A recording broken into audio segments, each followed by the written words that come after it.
से कूदी। इसको बोलते हैं पतिव्रता नारी। हम अर्ध अर्ध नारीश्वर शब्द का प्रयोग क्यों करते हैं? पति चाहे कैसा भी हो, लेकिन वो पत्नी को हमेशा पतिव्रता ही रहना चाहिए। उसके आदेश का ही पालन मानना चाहिए। दूसरे के आदेश का पालन जिसने भी किया है, घर का कबाड़ा ही किया है, घर का पूरा नाश ही किया है। तो उसके आदेश का पालन था कि आप पानी में कूद जाओ, कूद गई। आदेश का पालन था आग में कूद जाओ, आग में कूद जाए।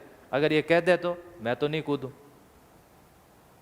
मान लो रानियां सारी इकट्ठे हो कह देगा हम तो कोई आग में नहीं कूदेंगे, बताओ क्या करोगे?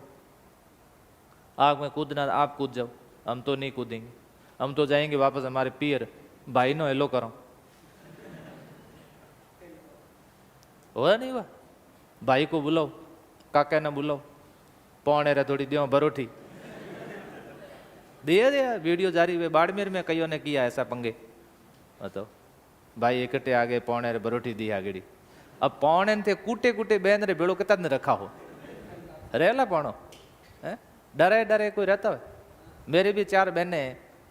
मैं तो पावरफुल हूँ बहुत, भगवान की दया से बहुत पावर दिया ईश्वर ने, सब कुछ है, साधन संपन्न वाला भी हूँ।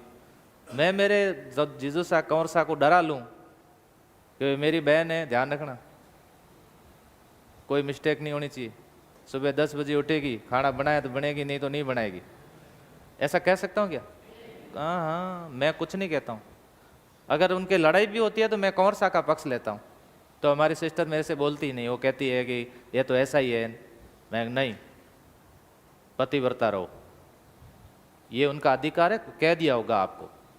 लेकिन तुम्हारा घर अगर पियर के प्रति जिसका भी संपत्ति शादी के बाद ज्यादा है, उसका घर तो नाश हो गया।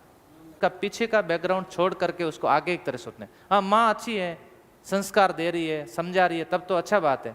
लेकिन बहुत सारे कानों में जहर घोल रही है तो दिक्कत है। मेरा कहने का मतलब ये है कि यहाँ से हमें बहुत सारी चीज़ें सीखने को मिलती हैं। खास करके बच्चियाँ, आपको जीवन में कभी भी ध्यान रखना, मानव जीवन इतना आसान से नहीं मिलता, बहुत मुश्किल से मिलता है। और इस मानव जन्म के अंदर आने पर वही कार्य करो जो हमारे माँ बाप ने कहा है। बाकी सब दिखावा है। थोड़े समय के लिए सारी चीज़ें अच्छी तो ज़रूर लगेगी, जिंदगी भर रोना पड़ेगा।